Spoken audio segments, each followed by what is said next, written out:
coba kalian bayangkan, kalau petani tidak ada, makan apa kalian? Makan batu? Gak mungkin kan? Makan lapet?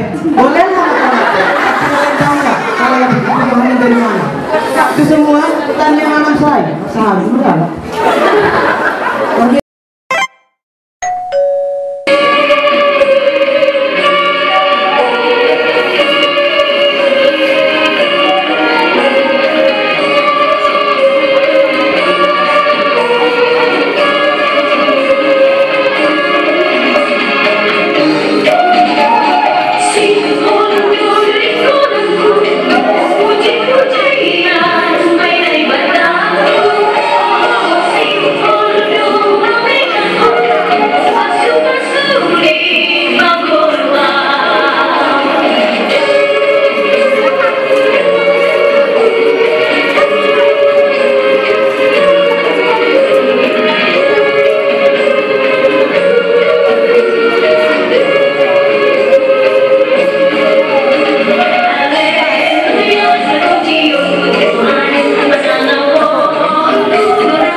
Be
untuk menuruti protokol kesehatan untuk menghindari virus corona atau pandemi ini. Dan bila masih ada juga yang tidak mengakui jasa kami, maka dapat dipastikan mereka pasti tidak punya TV dan tidak punya parabola. Sekian berita malam hari ini.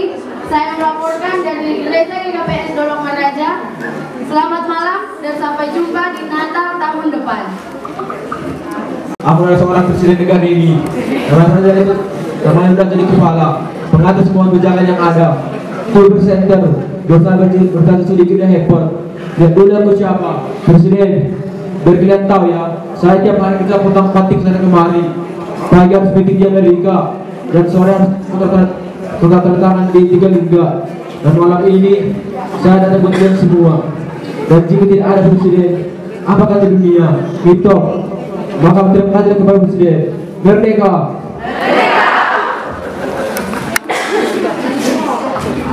Halo semuanya, mau meeting atau mau jadi bonding? Di kampus juga boleh, karena saya ahlinya.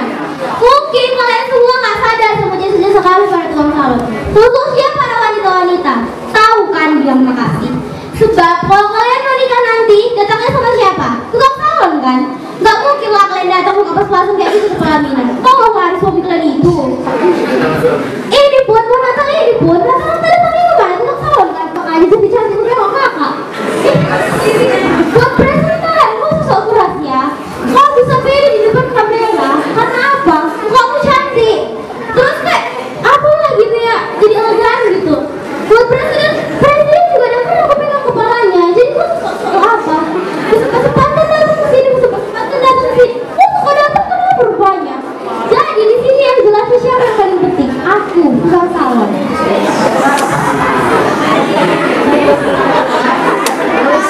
Kalau sombong, kalau sesama berpada, jangan saling menghina. Dari tadi kelihatan kalian cuma tidak salah. Perkenalkan, saya adalah tukang atau bahasa kerennya pemborong. Gak ingat jasa-jasa aku ya? Biar aku ingatnya. Siapa coba yang membangun rumah kalian? Siapa coba yang membangun jalan saya yang dilewati oleh tukang becak? Bahkan yang membangun gereja ini pun saya. Tukang gitu loh yang paling nyata. Bahkan kursi yang kalian duduk sini juga tukang yang membuatnya. Seandainya tukang nggak ada, gopang magandung.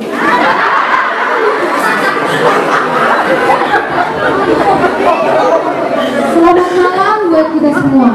Salam kami buat seluruh profesi yang ada. Jasa, tidak kamu ketahui bahwa sesuatu yang paling berjasa dan terpenting di antara profesi yang ada. Mengapa tidak? Coba setiap hari kami belajar menuntut ilmu, mencari bekal buat masa depan negara. Bila besar nanti, kami bisa menentukan apa yang menjadi cita-cita kami. Mau jadi presenter, gampang, atau mau jadi presiden?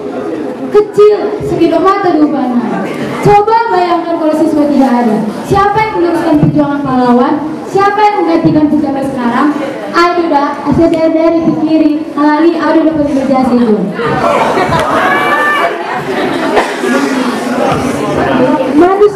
Manusia, sekali-sekali menganggut apa sih?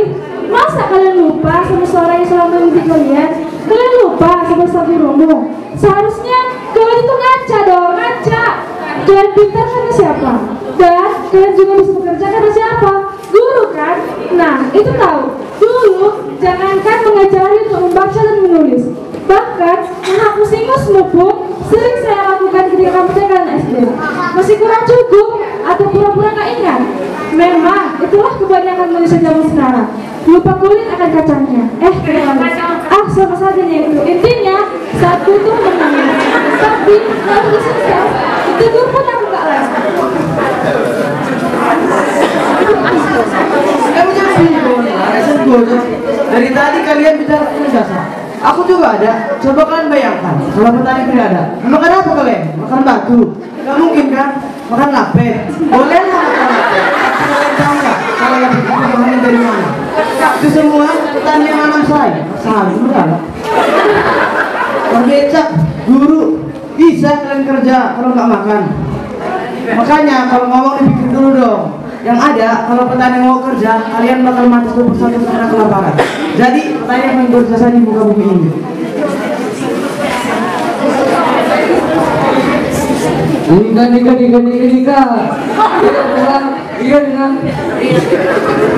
Bicara soal jasa, aku juga punya.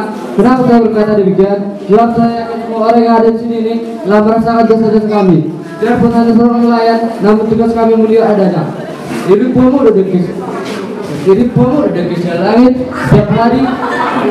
Setiap hari nelayan pergi pulang untuk mencari semua jenis ikan untuk kemudian Anda.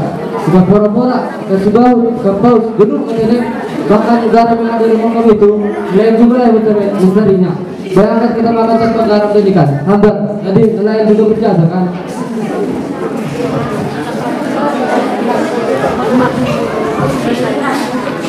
Lupa matahon Inang, lupa matahon. Ini siang. Oh, percuma. Masuk dulu dong. Ayo sudah main di malam saja. Sudah kita mulai. Ayo gunakan aja semua. Bagaimana kita masyarakat Indonesia? Nih, percuma ya. Jangan berbeda. Berarti langsung bertiga-tiga. Ayo masuk ya. Lapor ke atas kita bertiga-tiga. Hidup bertiga-tiga.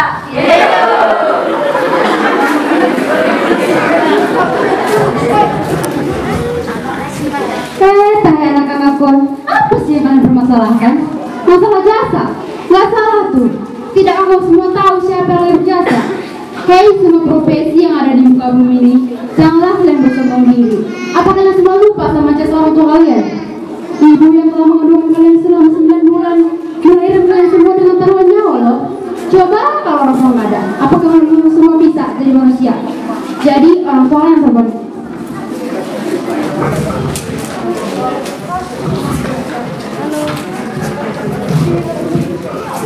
Shalom.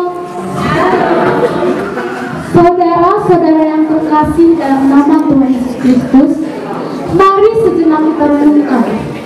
Mengapa kita ada di dunia ini? Kalaupun kita memiliki berbagai profesi, itu semua berkat dari Tuhan. Ingatlah saudaraku, kita adalah ciptaan Tuhan yang paling baik. Tuhan memberikan kita berbagai profesi hanya untuk kemuliaan Dia.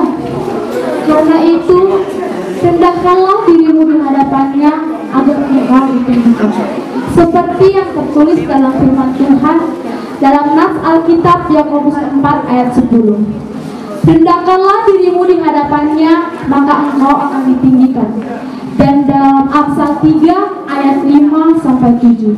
Percayalah kepada Tuhan dengan segenap hatimu dan janganlah bersandar kepada pengertianmu. Akuilah Dia dalam segala lakumu, maka Dia akan meluruskan jalanmu.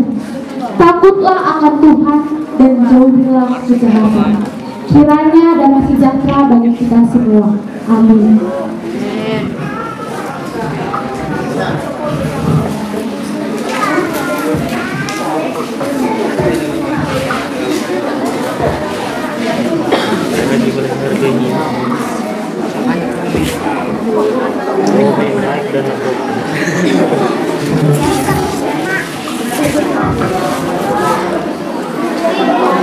Marilah kita mani pengenalan diri.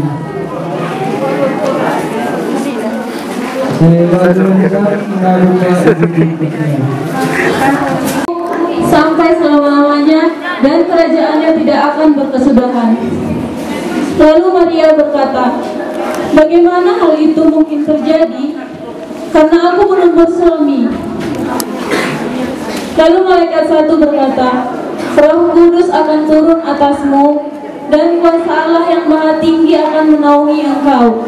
Sebab itu, anak yang akan kau lahirkan itu disebut kudus, anak Allah. Dan sesungguhnya Elisabet sanakmu itu, ia pun sedang mengandung seorang anak laki-laki pada hari tuanya, dan inilah bulan ke-6 bagi dia, yang disebut mandul itu. Sebab bagi Allah tidak ada yang mustahil. Lalu Maria berkata, sesungguhnya aku ini adalah hamba Tuhan. Jadilah padaku menurut perkataanmu itu. Berita itu pun sampai kepada Yusuf.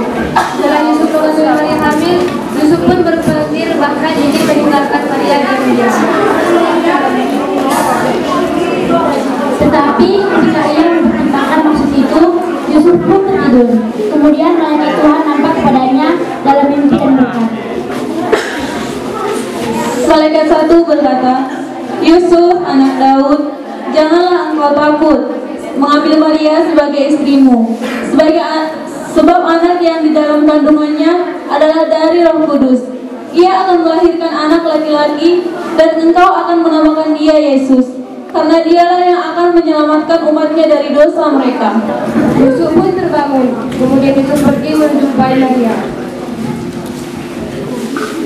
pada waktu itu Kaisar Agustus mengeluarkan suatu perintah, menyuruh mendaftarkan semua orang di seluruh dunia. Inilah pendaftaran yang pertama kali diadakan waktu Plinius menjadi wali di negara Syria. Pengumuman.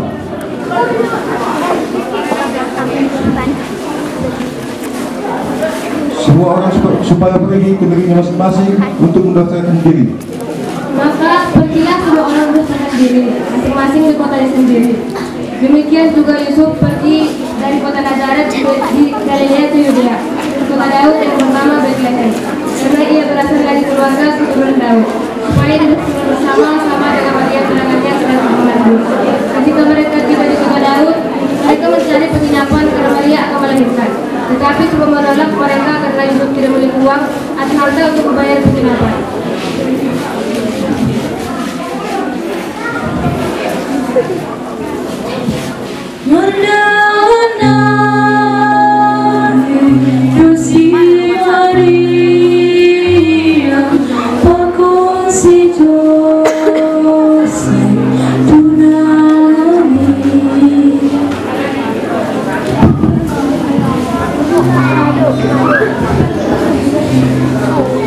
Permisi saudara, berilah kami penginapan karena istriku akan melahirkan.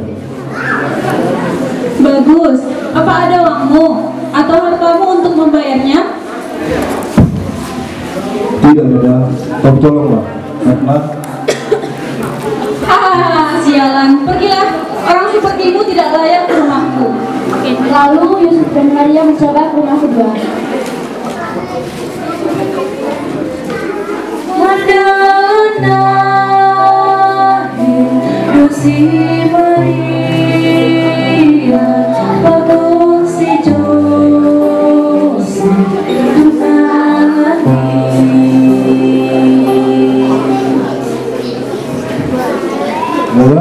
berilah kami penginapan karena istriku akan melahirkan. Jangan dekat, pakaianmu jorok. Semua tamu di rumahku adalah tamu terhormat. Tahu? Demikianlah mereka selalu ditolak. Akhirnya mereka lelah dan beristirahat. Lalu Maria berkata, Yusuf, aku tidak tahan lagi. Bayi kita akan segera lahir. Maria, sabarlah, istirahatlah sejenak. Kemudian mereka melanjutkan perjalanan mereka.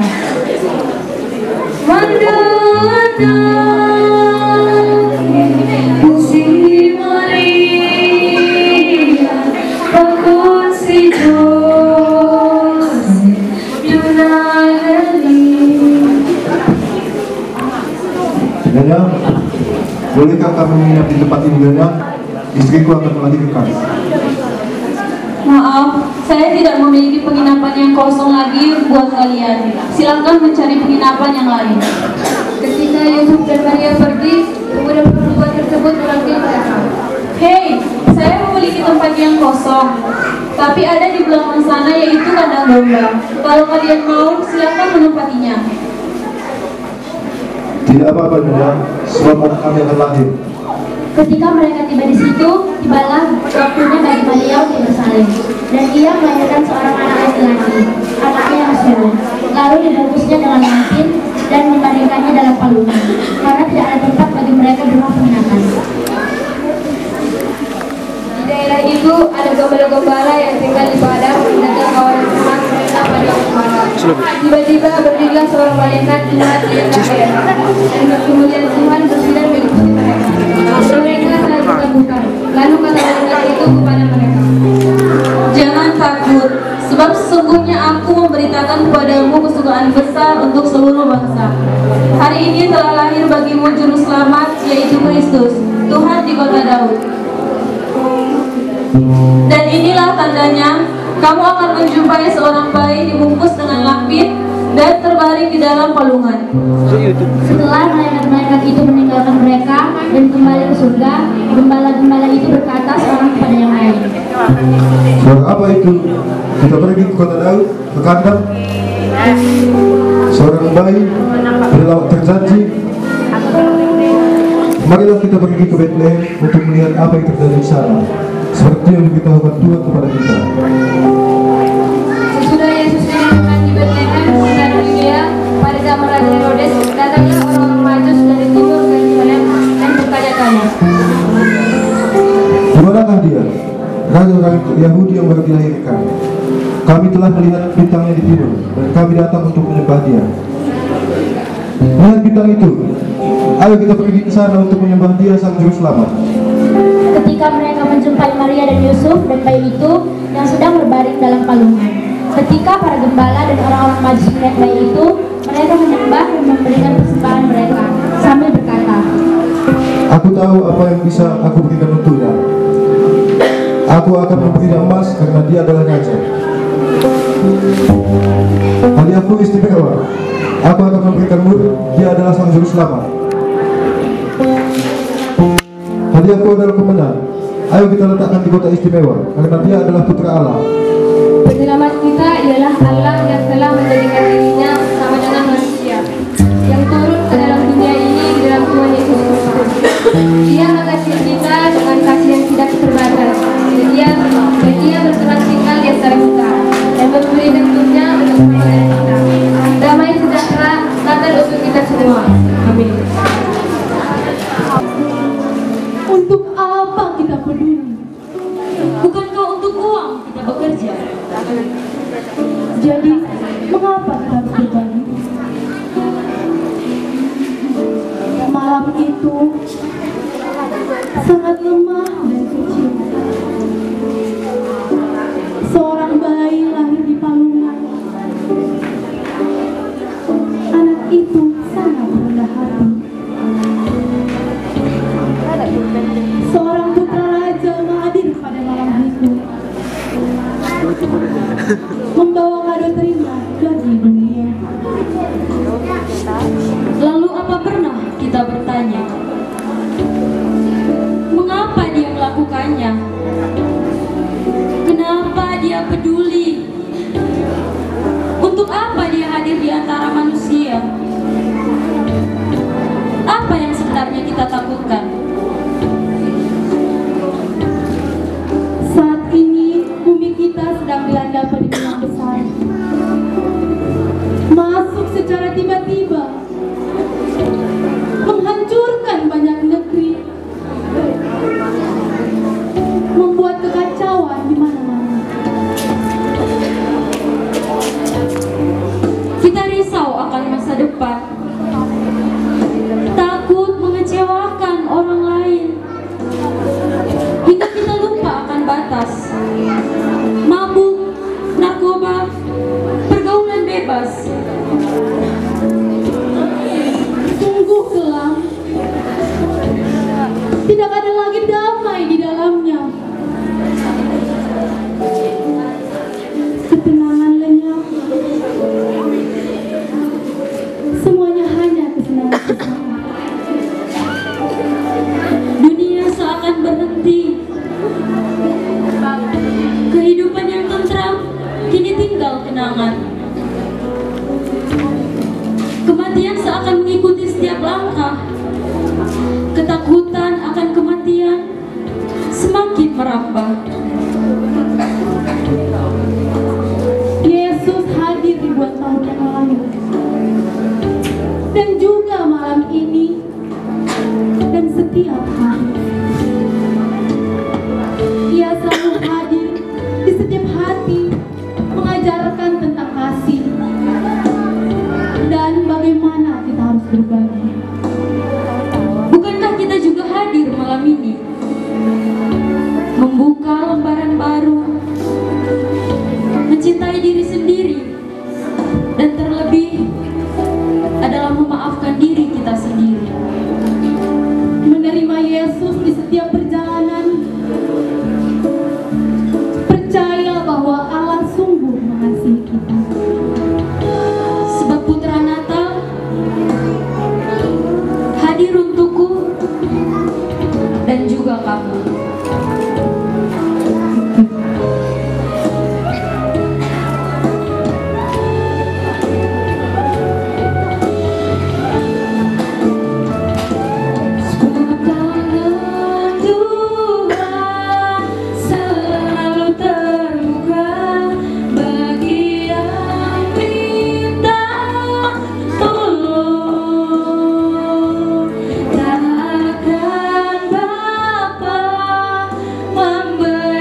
do tarahon itopan ni bata bani mukahni.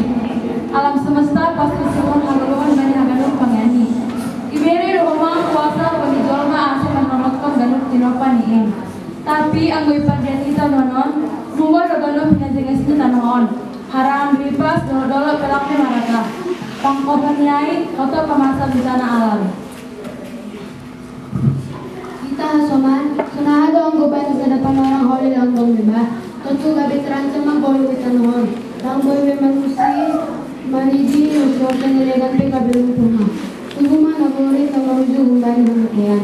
Manjangin sumang, asyalan niya ang utong kita maba. Ulangi pa boys.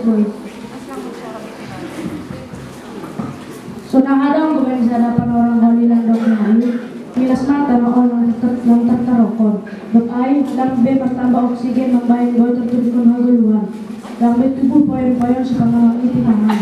Tanah pehora haja masinta ma. Kaya niya ang magkagita ma, suan-suanan tapon hayo niya ramay. Sunahado ang guban sa depan orang holi lang dong dilambut. Meningkatkan suhu udara kadang tertarokon vibrasi. Yang suara pengarang ngomong manggoni. Pahaman agak desa panganan dijomai.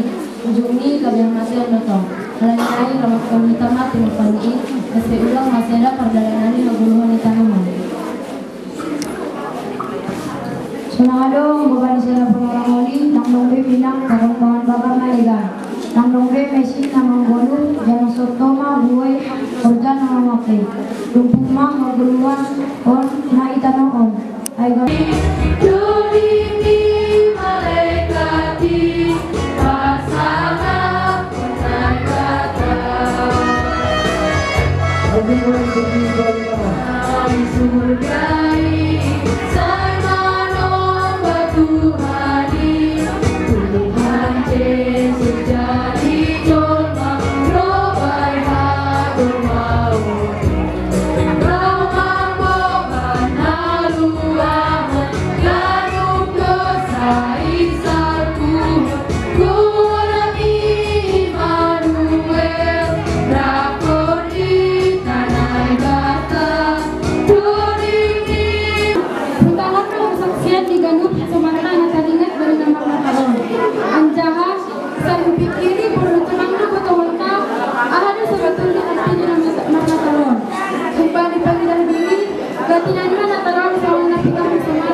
Ina no de bakala kari panorak pusnaka membuat kesempatan yang bersama-sama pakun patutuan pakai nagari. Bani deba bermata emak penalama dan pesadia melalui doni. Boleh kan melakukan secara melalui pesadia semarang masalah.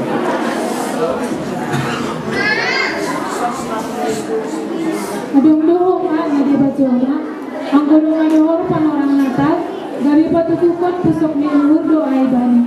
Roja anjaha pusokan luhur do ira, menguhuri nahan alahos si bayanon ni bani pesta natal. Termasuk maai bani na pasir sirwang pakaian sepatu na baru. Ang golang boleh na baru, tersongan na may do pangarni manida asalin. Ayo dong, apa seperti apa pengurus? Pada tubuh depan nulian, anggo juma di parma orang natal. Kalau bigoma kesunan menang dari hasil. Ambah ni, ayo bulan hari-hari pe hormat lambi masuk. Ambah ngomong dukun anda pemandang pun pesta natal. Ayo terus untuk ni dukun najupa bagi orang natal. Alana siya mong sumalo.